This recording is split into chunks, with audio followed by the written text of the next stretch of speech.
안녕하세요. 사연동행입니다. 세상을 살다 보면 그 누구에게도 꺼내지 못한 이야기가 한둘쯤은 있죠. 이곳은 그런 마음들을 조용히 들어주는 작은 공간입니다. 구독은 공짜지만 그 마음은 참 귀하고 고맙습니다. 구독해주신다면 큰 힘이 될 거예요. 자, 그럼 오늘의 사연 시작합니다. 안녕하세요. 저는 올해 47세 최정훈이라고 합니다. 서울 강서구에서 카센터를 운영하고 있어요. 결혼한 지 벌써 20년이 넘었고 아내 유경이와 평범하지만 그럭저럭 잘 살아왔다고 생각했습니다. 아이들은 벌써 대학교를 졸업해서 각자 자립했고 이제 저희 부부만 남았죠.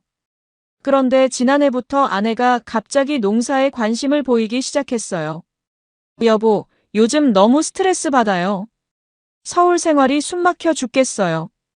유경이가 어느 날 저녁 밥상에서 말했습니다. 제가 시골에서 자랐잖아요. 본가가 충남 청양인데 거기서 조그만 밭이라도 빌려서 뭔가 키워보고 싶어요. 처음엔 그냥 일시적인 생각인 줄 알았어요. 도시 사람들이 가끔 그런 로망을 갖잖습니까? 하지만 유경이는 진짜 진지했어요. 인터넷으로 청양 근처 밭을 알아보더니 실제로 계약까지 해버렸어요. 가지를 키우려고 해요. 가지가 키우기 쉽대요. 유경이가 설명했어요. 주말에만 내려가서 물 주고 잡초 뽑고 그러면 돼요. 힐링도 되고 몸에도 좋을 것 같아요. 저도 반대할 이유는 없었어요. 사실 카센터 일이 바빠서 아내가 혼자 지낼 시간이 많았거든요. 뭔가 취미 생활이라도 있으면 좋겠다고 생각했어요. 그래서 차라리 적극적으로 지원해줬습니다. 유경이가 시골 오가기 편하라고 중고차였던 걸 새 SUV로 바꿔주기도 했어요. 첫 몇 달은 정말 좋았어요. 유경이가 주말마다 청양을 다녀와서는 밭에서 흙냄새 맡으니까 정말 좋더라며 생기 있게 이야기했어요. 가끔은 직접 기른 가지를 가져와서 요리해주기도 했죠. 시골 공기 마시면서 일하니까 정말 스트레스가 풀려요라고 말하는 아내를 보면서 잘했다고 생각했어요. 결혼 생활이 20년이 넘다 보니 서로 무뎌지기 쉬운데 새로운 활력이 생긴 것 같아서 기뻤거든요. 그런데 한 가지 계속 신경 쓰이는 게 있었어요. 유경이가 혼자서 밭일을 할 수 있을까 하는 걱정이었어요. 40대 중반 여자가 혼자 밭을 가꾸는 게 쉬운 일은 아니잖아요. 그래서 물어봤더니 다행히 도와주는 사람이 있다고 하더라고요. 인근에서 농사를 짓는 박성민이라는 사람이었어요. 30대 후반 정도 된다고 했고 혼자 살면서 농사를 짓고 있다고 하더군요. 성민 씨가 정말 친절해요. 제가 농사 초보라고 하니까 이것저것 다 가르쳐주고 힘든 일은 대신 해주기도 해요. 유경이가 성민이라는 사람 이야기를 할 때는 항상 고마워하는 표정이었어요. 서울에서 온 아줌마가 밭일 하는 게 신기하다고 하시면서 처음에는 구경만 하시더라고요. 그런데 제가 서툴게 하는 걸 보고는 도와주기 시작하신 거예요. 저는 오히려 고마웠어요. 제가 직접 도와주지 못하는 상황에서 현지에서 아는 사람이 아내를 챙겨주니까 안심이 되었거든요. 전혀 모르는 사람이지만 시골 사람들은 원래 인정이 많다고 하잖아요. 성민 씨는 어떤 분인데? 제가 궁금해서 물어봤어요. 나이가 어떻게 되고 가족은 있고? 유경이는 30대 후반 정도 되는 것 같아요. 아직 결혼 안 하셨다고 하더라고요. 부모님 돌아가신 후에 혼자 농사 짓고 계신데요. 정말 성실하고 착한 분 같아요라고 대답했어요. 혼자 사는 총각이라니 조금 신경 쓰이긴 했지만 그래도 시골에서 농사 짓는 순박한 사람이겠거니 생각했어요. 유경이는 성민 씨가 농사 경험이 많아서 가지 키우는 노하우를 많이 알려주셨어요. 언제 물을 줘야 하는지, 어떻게 지주를 세워야 하는지, 벌레는 어떻게 잡는지 이런 것들을 다 가르쳐 주셨거든요라고 말했어요. 그래서 저는 그런 분이 계셔서 다행이네. 나중에 인사라도 드려야겠어라고 말했죠. 그때만 해도 정말 고마운 이웃 정도로만 생각했어요. 이렇게 평화로운 일상이 계속될 줄 알았어요.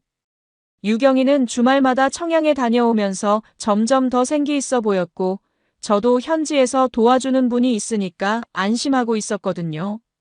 하지만 세상에는 정말 예상 못한 일들이 벌어지는 것 같아요. 제가 이런 사연을 유튜브에 보낼 줄은 그때만 해도 꿈에도 몰랐으니까요. 지금 생각해보니 그때부터 이미 뭔가 잘못되기 시작했던 것 같습니다. 몇 달이 지나면서 유경이에게 조금씩 변화가 생기기 시작했어요. 처음엔 정말 사소한 것들이어서 별로 신경 쓰지 않았거든요. 예를 들어 평소에는 집에서 화장을 거의 안 하던 사람이었는데 시골에 갈 때만큼은 꼼꼼하게 화장을 하더라고요. 거기 가지밭인데 누구 보라고 그렇게 꾸미고 가냐고 농담조로 물어보면 마을 어른들이 젊은 여자 없다고 하도 쳐다보셔서 그냥 좀 신경 써서 가는 거야 라고 웃으면서 대답했어요. 옷차림도 달라졌어요. 서울에 있을 때는 그냥 편한 집옷만 입고 지내던 사람이 청양에 갈 때는 새로 산 옷들을 입고 가더라고요. 밭에서 일하는데 왜 이렇게 좋은 옷을 입고 가냐고 물으니까 농사일 끝나고 마을 사람들 만날 수도 있잖아요. 너무 지저분하게 다닐 수는 없어요라고 말하더군요. 심지어 새로운 향수까지 사서 뿌리고 다니기 시작했어요.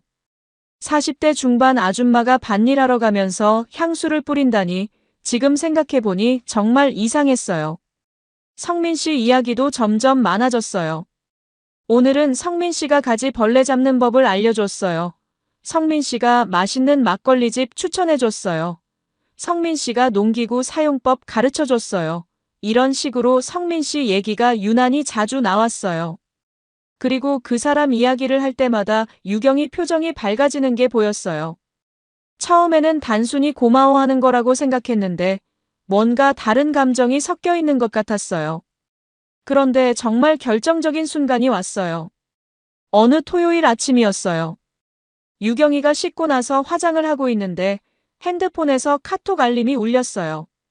평소에는 남의 핸드폰을 보지 않는 편인데 그날따라 화면이 켜져 있어서 메시지가 그대로 보였어요. 누나, 오늘도 가지밭에서 만나요.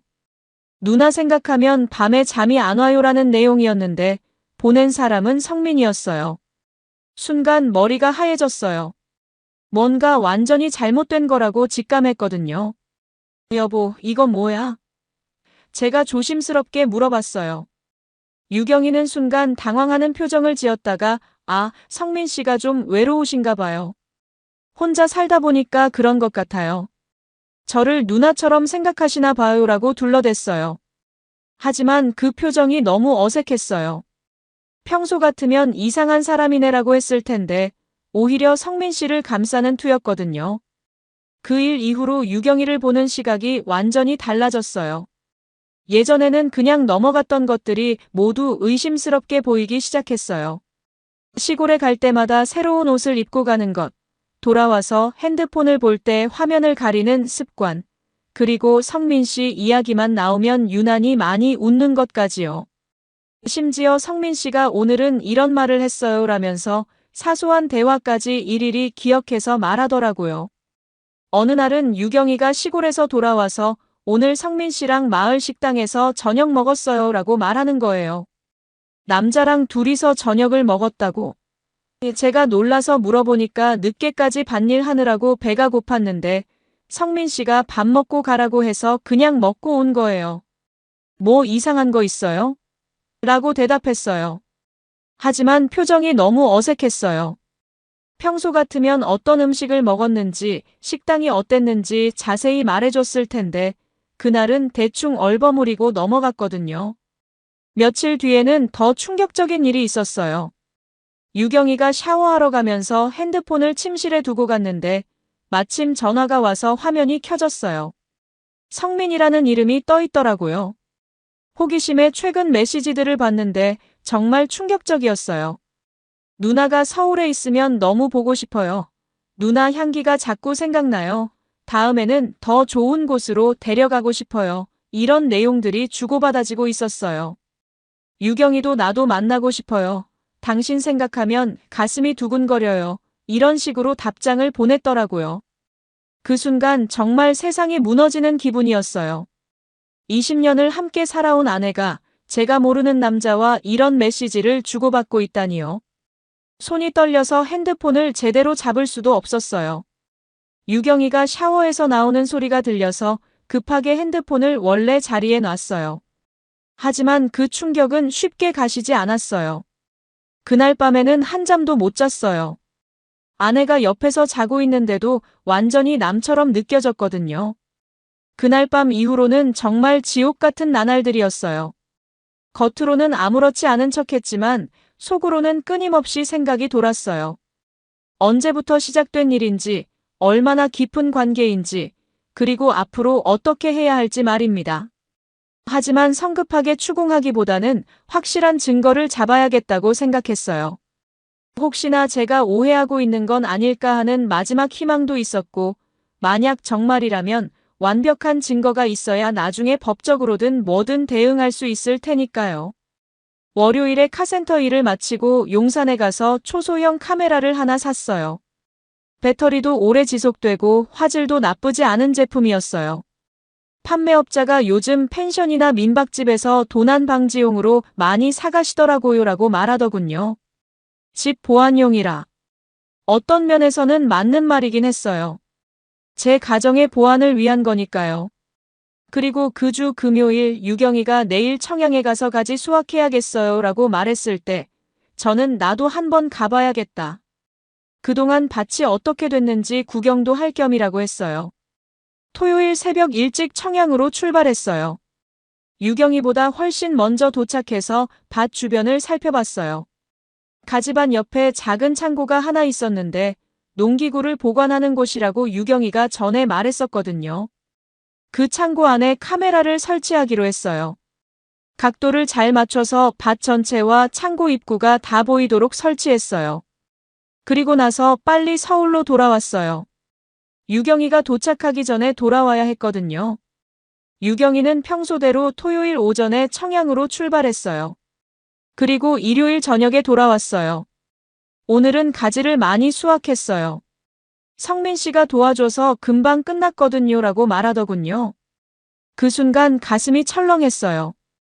역시 성민이라는 놈이 나타났구나 싶어서요. 성민 씨가 매번 도와주시네. 정말 고마운 분이다라고 일부러 태연하게 말했어요. 유경이는 네, 정말 좋은 분이에요 라고 답하면서 뭔가 미소를 지었어요. 그 미소가 예전과는 달랐어요. 다음 주 월요일에 다시 청양에 갔어요. 이번엔 카메라를 회수하러 간 거였어요.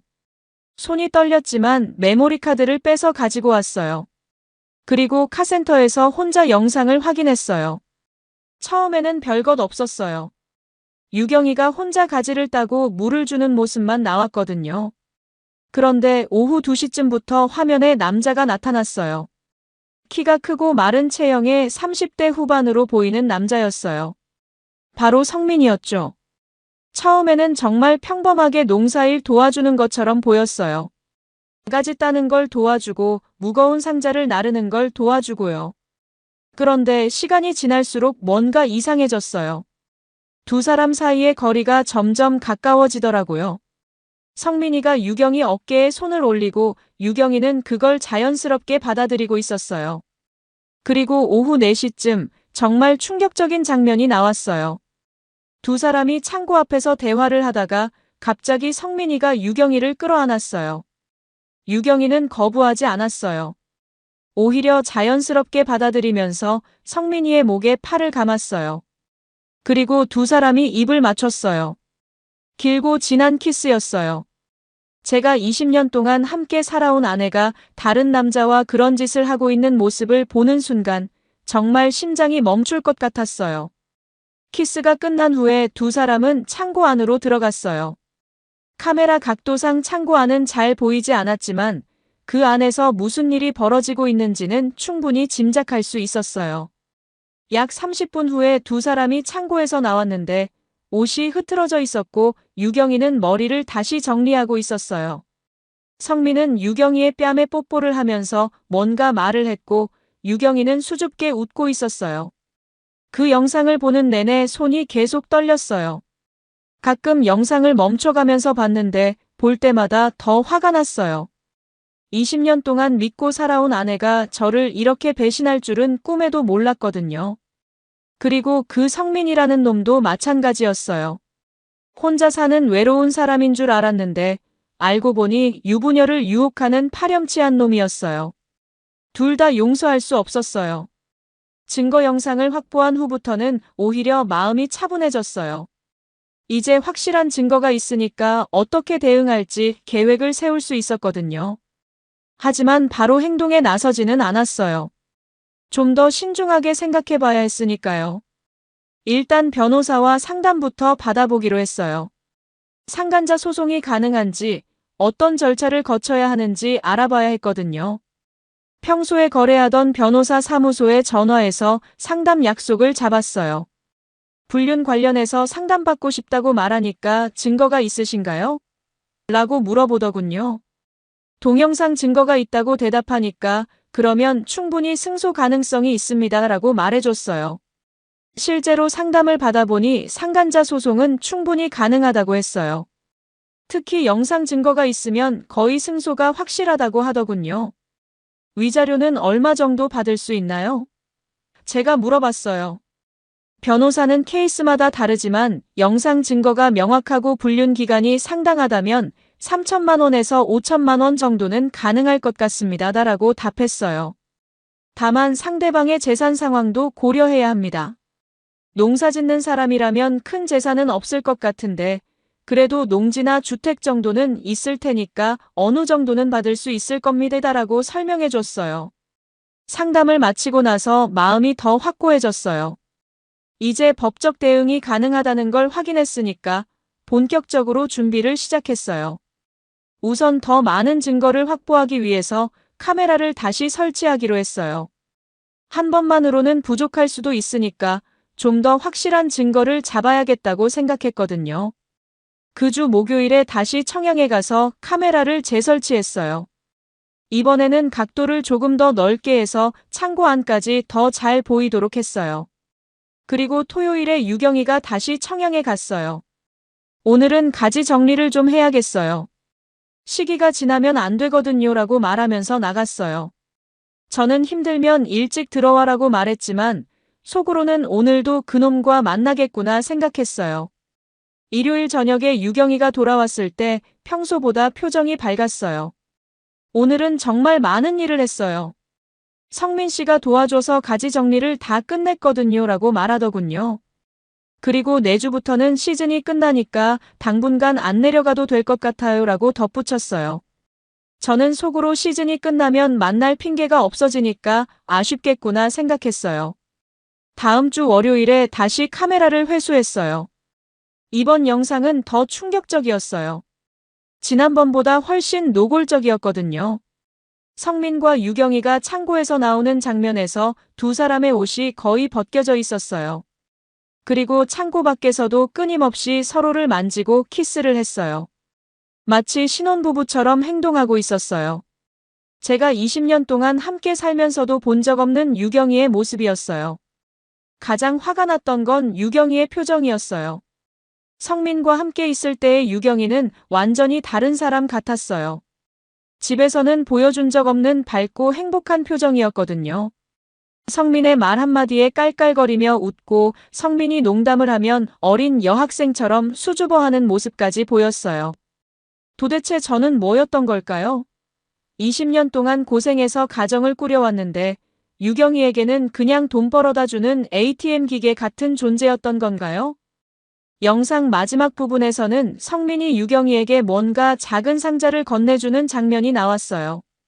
유경이가 상자를 열어보고는 깜짝 놀라면서 성민을 꼭 안아줬어요. 아마 선물인 것 같았어요. 반지나 목걸이 같은 것이었을 거예요. 유경이가 그 선물을 받고 나서 성민의 볼에 뽀뽀를 해주는 모습을 보는 순간 정말 참을 수 없는 분노가 치밀어 올랐어요. 제가 번 돈으로 차도 바꿔주고 용돈도 주면서 지원해준 건데 그 돈으로 다른 남자와 바람을 피우고 있었던 거예요. 그날 밤에는 정말 잠이 오지 않았어요. 유경이가 옆에서 자고 있는데 몇 시간 전까지 다른 남자와 그런 짓을 하고 있었다는 게 믿어지지 않았어요. 그리고 며칠 전부터 유경이가 새로운 목걸이를 하고 다니는 걸 봤는데 그게 바로 성민이 준 선물이었구나 싶었어요. 어디서 샀어? 물어봤을 때 인터넷에서 저렴하게 샀어라고 거짓말했던 게 기억났어요. 이제 더 이상 참을 수 없었어요. 증거도 충분히 확보했고 법적 대응 방법도 알아봤으니 행동에 나설 때가 됐다고 생각했어요. 하지만 바로 유경이를 추궁하기보다는 먼저 성민이라는 놈부터 만나보기로 했어요. 그놈이 어떤 인간인지 직접 확인해보고 싶었거든요. 다음 주 화요일에 청양으로 갔어요. 유경이에게는 카센터 일로 지방 출장 간다고 거짓말했어요. 마을에서 성민이 사는 곳을 알아내는 건 어렵지 않았어요. 작은 마을이라 몇 명한테만 물어봐도 금방 알 수 있었거든요. 박성민 씨 집이 어디냐고 물어보니까 총각 성민이 마을 입구 쪽에 혼자 살고 있어라고 알려줬어요. 성민이 집은 생각보다 괜찮았어요. 단독주택의 마당도 제법 넓고 농기구들도 정리정돈이 잘 되어 있었어요. 집 앞에는 제법 좋은 차도 한 대 세워져 있더군요. 혼자 농사 지으면서도 나름 잘 사는 것 같았어요. 그런데 그런 놈이 왜 남의 아내를 꼬시고 있는 건지 정말 이해할 수 없었어요. 마침 성민이 집에서 나오는 걸 봤어요. 키가 크고 마른 체형으로 영상에서 본 것과 똑같았어요. 나이는 30대 후반 정도로 보였고 외모도 나쁘지 않았어요. 그래서 더 화가 났어요. 이런 놈이 왜 굳이 유부녀를 유혹해야 했는지 말이에요. 총각이면 총각끼리 만나면 될 텐데 남의 가정을 파괴하면서까지 만족감을 얻고 싶었던 건가요? 성민이 농기구를 정리하고 있는 걸 보면서 잠깐 지켜봤어요. 혼자 중얼거리면서 일하는 모습이 정말 평범해 보였어요. 겉으로 보기에는 그냥 성실한 농부 같았는데 속으로는 이런 더러운 짓을 하고 있었던 거예요. 사람은 정말 겉과 속이 다른 것 같아요. 그 순간 성민에게 다가가서 바로 따져 묻고 싶었지만 일단 참고 돌아왔어요. 좀 더 치밀하게 계획을 세워야겠다고 생각했거든요. 집으로 돌아오는 길에 변호사에게 전화했어요. 증거를 더 확보했고 상대방 신상도 확인했으니 본격적으로 소송 준비를 시작하고 싶다고 말했어요. 변호사는 좋습니다. 그러면 일단 내용 증명부터 보내보겠습니다. 상대방이 어떻게 반응하는지 보고 나서 정식으로 소송을 진행하죠라고 답했어요. 드디어 복수가 시작되는 순간이었어요. 변호사와 상의해서 성민에게 내용 증명을 보내기로 했어요. 불륜 사실을 인정하고 합의하면 조용히 넘어갈 수 있지만 그렇지 않으면 법정에서 만나자는 내용이었어요. 위자료로 5천만 원을 요구했어요.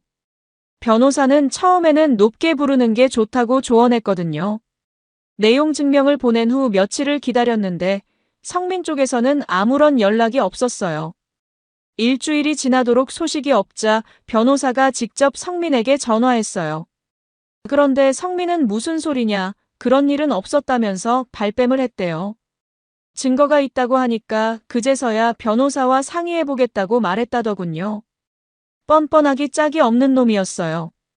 영상으로 다 찍혀 있는데도 끝까지 잡아떼려고 하다니요. 그 사이에 유경이도 뭔가 눈치를 채기 시작했어요. 제가 평소보다 말수가 줄어들고 표정이 어두워졌거든요. 여보, 요즘 왜 그래요? 무슨 일 있어요? 라고 물어봤지만 저는 카센터 일이 좀 복잡해서 그래라고 둘러댔어요. 아직 때가 아니라고 생각했거든요. 성민 문제부터 확실히 처리하고 나서 유경이와 이야기하려고 했어요. 성민 쪽에서 변호사를 통해 연락이 왔어요. 합의하고 싶다는 내용이었어요. 하지만 위자료로 500만 원밖에 제시하지 않았어요. 말도 안 되는 금액이었죠. 저희가 5천만 원을 요구했는데 500만 원이라니 정말 우습기 짝이 없었어요. 변호사도 터무니없는 금액이다. 정식 소송을 진행하는 게 낫겠다고 조언했어요. 정식 소송을 준비하면서 추가 조사를 했어요. 성민의 재산 상황을 알아보니 생각보다 괜찮았어요. 농지도 제법 있고 집도 본인 소유였고 은행 예금도 어느 정도 있었어요. 그리고 농협에서 농기구 임대 사업도 하고 있다더군요. 충분히 위자료를 받을 수 있는 상황이었어요. 드디어 법원에 상간자 소송을 접수했어요. 위자료 4천만 원을 청구했어요. 증거로는 제가 찍은 동영상과 두 사람이 주고받은 문자 메시지 내역을 제출했어요. 특히 동영상 증거는 정말 확실했어요. 두 사람이 키스하고 창고에 들어가는 장면, 그리고 나올 때 옷이 흐트러진 모습까지 선명하게 찍혀 있었거든요. 소송이 접수되고 나서 성민이 급하게 연락해 왔어요. 이번에는 직접 제게 전화했어요. 형님, 죄송합니다. 제가 잘못했어요. 합의로 해결할 수 없을까요? 라고 빌더군요. 목소리가 떨리는 게 완전히 겁을 먹은 것 같았어요. 지금 와서 형님이라고 부르냐? 남의 아내 건드릴 때는 생각 안 했나? 라고 쏘아붙였어요. 정말 죄송해요. 제가 정신이 나가서 그런 짓을 했어요. 누나가. 아니 사모님이 먼저 다가와 주셔서 그냥. 성민이 횡설수설하더군요. 그런데 이놈이 하는 말을 들어보니 더 화가 났어요. 잘못을 인정하면서도 유경이 탓을 하고 있는 거예요. 내 아내 탓을 하고 있는 거냐? 너 같은 놈이 유혹하지 않았으면 이런 일이 생겼겠나? 라고 소리쳤어요. 아니에요. 그런 뜻이 아니에요. 제가 모든 걸 잘못했어요. 위자료도 드릴게요. 그런데 금액을 좀 조정할 수 없을까요? 4천만 원은 너무 커서. 성민이 애걸복걸했어요. 그럼 내가 생각하는 적정 금액이 얼마냐? 라고 물어봤더니 2천만 원 정도면. 라고 말하더군요. 여전히 터무니없는 금액이었어요. 아직도 정신을 못 차렸구나. 내가 한 짓이 얼마나 심각한지 모르는 것 같아. 20년 가정을 파괴한 게 고작 2천만 원 값이냐? 제가 화를 내자 성민은 더 이상 말을 하지 못했어요. 법정에서 보자. 거기서 내가 얼마나 파렴치한 놈인지 다 밝혀질 거야 라고 말하고 전화를 끊었어요. 전화를 끊고 나서 생각해보니 이제 유경이와도 이야기할 때가 된 것 같았어요. 성민과 합의가 안 되는 상황에서 법정 싸움이 벌어질 텐데 유경이가 모르고 있을 수는 없잖아요. 그리고 무엇보다 20년을 함께 살아온 아내가 저를 이렇게 배신했다는 사실에 대해서 직접 따져 묻고 싶었어요. 그날 저녁 유경이가 설거지를 하고 있을 때 거실에서 불렀어요. 여보, 잠깐 이야기 좀 하자. 유경이는 왜요? 무슨 일이에요? 라고 물으면서 다가왔어요. 저는 핸드폰을 꺼내서 그날 찍었던 동영상을 재생했어요. 화면에 유경이와 성민이 키스하는 장면이 나오자 유경이 얼굴이 순식간에 하얘졌어요. 이게 뭐야? 유경이가 떨리는 목소리로 물어봤어요. 이게 뭐냐고? 내가 한 짓이잖아. 20년을 함께 살면서 나를 이렇게 배신할 줄은 몰랐어. 제 목소리도 떨렸어요. 화가 나면서도 한편으로는 서럽기도 했거든요. 유경이는 아무 말도 하지 못하고 그냥 고개를 숙이고 있었어요. 언제부터였어? 언제부터 그놈과 그런 관계였냐고. 제가 소리를 지르자 유경이가 울기 시작했어요. 여보, 미안해요. 정말 미안해요. 그런데 사과만 할 뿐 제대로 된 설명은 하지 않더라고요. 미안하다고? 20년 가정을 파괴해놓고 미안하다는 말로 끝이야? 처음엔 정말 아무것도 아니었어요. 성민 씨가 농사일 도와주시길래 고마워했을 뿐이었어요. 그런데 시간이 지나면서 유경이가 중얼거리듯 말했어요. 그래서 시간이 지나면서 뭐? 사랑에 빠졌다고? 20년 남편보다 몇 달 앓은 남자가 더 좋다고? 그런 게 아니에요. 성민 씨가 너무 외롭고 힘들어 보였어요. 혼자서 농사 짓고 살면서 얼마나 쓸쓸했겠어요. 그래서 처음엔 그냥 위로해주고 싶었던 거예요. 유경이가 변명했어요. 하지만 그 변명을 듣고 있으니 더 화가 났어요. 남편은 외롭지 않다고 생각했던 건가요? 위로해주려고 키스하고 창고에서 그런 짓을 한 거야? 위로가 그런 거야? 제가 따져 묻자 유경이는 더 큰 소리로 울기 시작했어요. 정말 처음엔 그럴 생각이 아니었어요. 그런데 성민 씨가 저한테 고백을 하는 거예요. 자기가 얼마나 외롭게 살았는지 저를 만나면서 처음으로 행복함을 느꼈다고. 그래서 넘어간 거야. 그 한마디에 20년 결혼 생활을 포기한 거야. 저는 정말 이해할 수 없었어요. 아무리 달콤한 말을 들었다고 해도 20년을 함께 살아온 가족을 배신할 수 있는 일인가요? 그때 거절했어야 했어요. 근데 거절하지 못했어요. 너무 진심으로 말하는 것 같아서. 진심이라고? 남의 아내 꼬시는 게 진심이야? 그리고 너도 유부녀가 다른 남자한테 그런 감정을 가지면 안 된다는 걸 모르는 거야? 제가 소리치자 유경이는 알고 있었어요. 하지만 어쩔 수 없었어요. 마음이 그렇게 되어버렸어요 라고 답했어요. 마음이 그렇게 되었다는 말을 듣는 순간 정말 허탈했어요.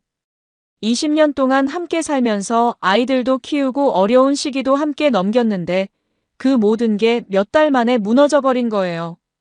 그럼 나는 뭐야? 20년 동안 나는 내게 뭐였어? 그냥 돈 벌어다 주는 ATM이었어.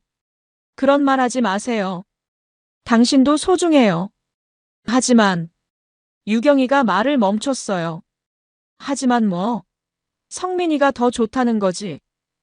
제가 다그치자 유경이는 고개를 끄덕였어요. 그 순간 정말 심장이 찢어지는 것 같았어요. 좋아. 그럼 이제 어떻게 할 거야?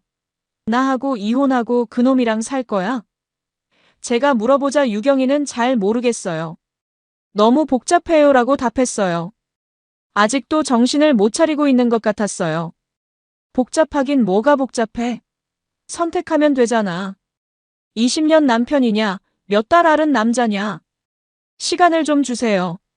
생각할 시간을. 유경이가 애원했어요. 하지만 저는 더 이상 기다릴 마음이 없었어요. 시간은 무슨 시간? 이미 선택한 거 아니야? 그리고 알아도 나는 성민이라는 놈을 상간자로 고소했어. 위자료 4천만 원 받을 거야.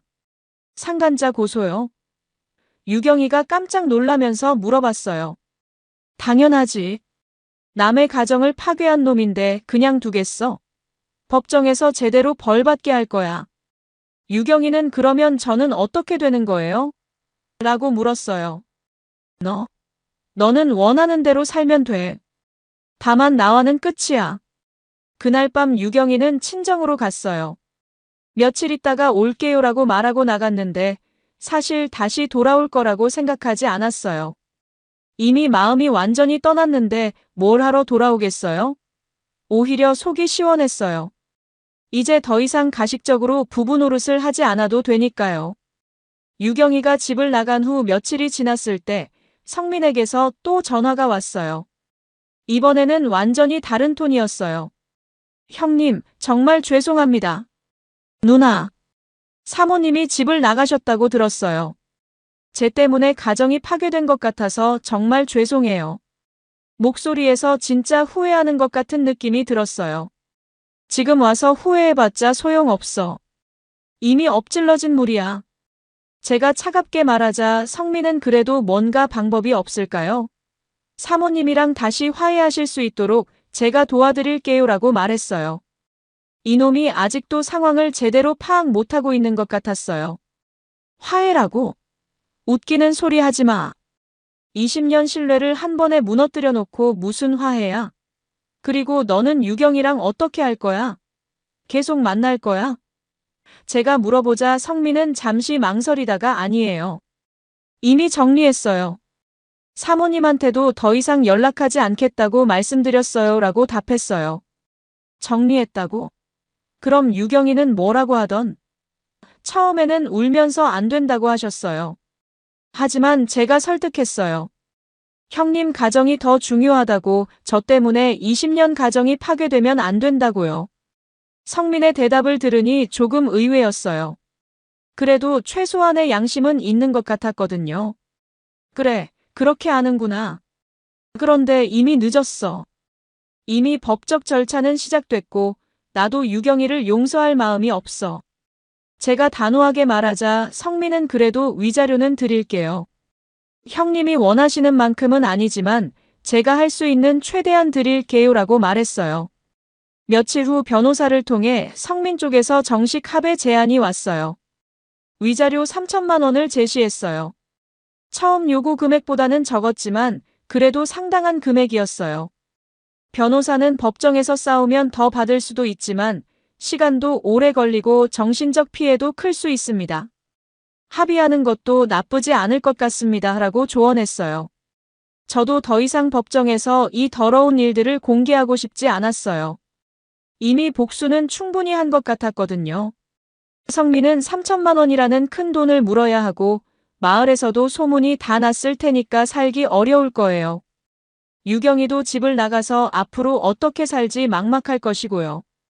합의서에 서명하는 날 성민을 직접 만났어요. 몇 달 전에 멀리서 본 것과는 달리 많이 초췌해져 있었어요. 살도 빠지고 얼굴색도 안 좋아 보였어요. 형님, 정말 죄송했습니다. 라고 인사하는 목소리도 힘이 없었어요. 이제 와서 형님이라고 부르지 마. 우리는 남이야. 제가 차갑게 말하자 성민은 고개를 숙였어요. 그래도 한 말씀 드리고 싶어요. 사모님은 정말 좋은 분이세요. 제가 유혹한 거예요. 사모님을 미워하지 마세요. 이놈이 아직도 유경이를 감싸고 있는 걸 보니 진짜 사랑했던 건가 싶기도 했어요. 좋은 여자면 남의 유혹에 넘어가면 안 되는 거 아냐? 그리고 내가 미워하지 말라고 할 일이 아니야. 제가 쏘아붙이자 성민은 더 이상 말하지 않았어요. 합의서 서명을 마치고 나오는데 성민이 마지막으로 형님도 행복하세요라고 말했어요. 그 순간 조금 씁쓸한 기분이 들었어요. 3천만 원은 일주일 안에 제 계좌로 입금됐어요. 큰 돈이었지만 별로 기쁘지는 않았어요. 20년 결혼 생활이 돈으로 환산된 것 같아서 오히려 허무했거든요. 그래도 성민이라는 놈이 대가를 치렀다는 것만으로는 조금 시원했어요. 앞으로 농사 지으면서 매달 대출 이자라도 내야 할 테니까 평생 이 일을 후회하며 살 거예요. 유경이로부터는 그 후로 연락이 없었어요. 아마 성민과 헤어진 후에 혼자서 새로운 삶을 시작하려고 하는 것 같았어요. 친정에 있으면서 앞으로 어떻게 살지 고민하고 있을 거예요. 저도 이혼 절차를 시작했어요. 더 이상 함께 살 수 없으니까요. 성민과 합의가 끝난 후 몇 주가 지났을 때 마지막으로 청양에 가봤어요. 그동안 유경이가 가꿔놓은 가지밭을 정리하려고 했거든요. 아무래도 땅 임대료도 나가고 있고 더 이상 관리할 사람도 없으니까 정리해야 했어요. 가지밭에 도착해보니 정말 말이 안 됐어요. 한때는 푸르게 자라던 가지들이 이제는 시들어서 말라비틀어져 있었어요. 물을 준 지 오래돼서 땅도 바싹 말라 있었고 잡초도 무성하게 자라 있었어요. 몇 달 전만 해도 유경이가 그렇게 정성스럽게 가꾸던 곳인데 이제는 완전히 버려진 땅이 되어버렸어요. 창고 문을 열어보니 농기구들이 그대로 있었어요. 유경이가 쓰던 호미, 물뿌리개, 가위 등등이 먼지를 뒤집어 쓰고 있었어요. 그리고 구석에는 작은 의자 하나가 있었는데 아마 유경이와 성민이 함께 앉아서 이야기했던 의자인 것 같았어요. 그 의자를 보는 순간 갑자기 화가 치밀어 올랐어요. 이 더러운 곳에서 중얼거리면서 창고 안에 있던 모든 물건들을 밖으로 끌어냈어요. 그리고는 트럭에서 삽을 가져와서 가지나무들을 하나씩 뽑기 시작했어요. 뿌리가 깊게 박혀 있어서 힘들었지만 화가 나서 그런지 힘이 났어요. 다 뽑아버려야지. 이 더러운 것들 다.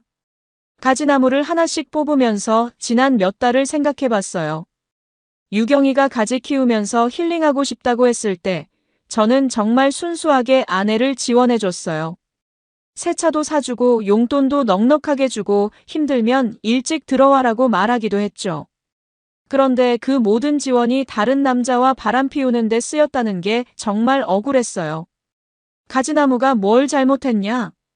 중얼거리면서 삽질을 계속했어요. 사람만 잘못 심었지. 하나씩 뽑힐 때마다 마음이 조금씩 시원해지는 기분이었어요. 마치 지난 몇 달간 쌓였던 분노와 배신감을 함께 뽑아내는 것 같았거든요. 오후 내내 삽질을 해서 가지밭을 완전히 갈아엎었어요. 푸르게 자라던 가지나무들은 모두 뽑혀서 한쪽에 쌓여 있었고 밭은 다시 빈 땅이 되어버렸어요. 그 모습을 보니 묘하게 후련한 기분이었어요. 이제 정말 깨끗하게 정리된 기분이었거든요. 창고도 완전히 비웠어요. 농기구들은 모두 트럭에 실어서 가져왔고 그 작은 의자는 부숴버렸어요. 두 사람이 함께 앉아서 사랑을 속삭였을 그 의자를 보고 있으니 참을 수 없었거든요. 도끼로 부수면서 이것도 다 끝이야라고 중얼거렸어요. 마지막으로 땅 주인에게 가서 더 이상 임대하지 않겠다고 말했어요. 땅 주인은 아직 계약 기간이 남아있는데 갑자기 왜 그러냐고 물어봤지만 개인 사정이 생겨서 그렇다고 대답했어요. 위약금을 물고라도 빨리 정리하고 싶었거든요. 집으로 돌아오는 길에 성민이 사는 동네를 지나갔어요. 멀리서 보니 성민이 집 앞에서 뭔가 정리하고 있더라고요. 아마 이사 준비를 하는 것 같았어요. 마을에서 소문이 다 났을 테니까 더 이상 그곳에서 살기 어려웠을 거예요. 3천만 원이라는 큰 빚도 생겼고 농사도 제대로 지을 수 없는 상황이니까 다른 곳으로 가는 게 맞겠죠. 그 모습을 보니 조금 안쓰럽기도 했지만 동정할 생각은 없었어요. 자업자득이니까요. 남의 가정을 파괴하면서 행복을 찾으려고 했으니 이런 결과는 당연한 거예요. 앞으로 어디를 가든 이 일을 평생 후회하며 살 거예요. 며칠 후 유경이로부터 문자가 왔어요. 이혼 서류에 서명했어요. 변호사 사무실에 맡겨뒀으니까 받아가세요. 그리고 정말 미안했어요. 짧은 문자였지만 이제 정말 모든 게 끝났다는 걸 느꼈어요. 20년 결혼 생활이 이렇게 간단한 문자 하나로 마무리되다니 정말 허무했어요. 이혼 서류를 받으러 변호사 사무실에 갔을 때 변호사가 힘드셨겠지만 이제 새로운 시작이에요라고 말해줬어요. 새로운 시작이라. 47세에 다시 혼자가 된다는 게 쉽지는 않겠지만 그래도 배신당하면서 사는 것보다는 낫다고 생각했어요. 지금은 카센터 일에만 집중하고 있어요. 다행히 사업은 잘 되고 있고 성민에게서 받은 3천만 원도 있으니까 경제적으로는 문제 없어요. 아이들은 이미 다 컸으니까 혼자 살아도 크게 불편하지 않고요. 가끔 청양 쪽으로 차를 몰고 지나갈 때가 있는데 그때마다 그 가지밭이 있던 곳을 보게 돼요. 이제는 다른 사람이 임대해서 다른 작물을 키우고 있더라고요. 가지는 흔적도 없이 사라져버렸어요. 마치 유경이와의 결혼 생활처럼 말이에요. 요약해서 말씀드리면 제 아내가 시골에서 농사 짓는다고 하면서 다른 남자와 바람을 피웠어요. 저는 몰래 카메라로 증거를 잡아서 상간자 소송을 걸었고 3천만 원을 받아냈어요. 그 남자는 마을에서 쫓겨나다시피 떠났고 아내와는 이혼했어요. 지금은 혼자 살면서 새로운 인생을 시작하고 있어요. 여러분들이라면 이런 상황에서 어떻게 하실 건가요? 저처럼 법적 대응을 하실 건지 아니면 다른 방법을 선택하실 건지 궁금해요. 댓글로 의견 남겨주시면 감사하겠어요. 여러분, 오늘 사연 어떻게 들으셨나요? 지금 이 순간 무슨 생각이 드셨는지도 궁금합니다. 여러분의 소중한 생각을 댓글로 남겨주세요. 지금까지 사연동행이었습니다. 함께 해주신 모든 분들께 진심으로 마음 깊이 감사드립니다. 방송 끝나기 전에 혹시 아직 구독과 좋아요 안 누르셨다면 그 한 번의 클릭이 이 채널을 계속 이어가게 하는 큰 힘이 된답니다. 다음 사연에서 다시 인사드릴게요. 여러분 평안하세요.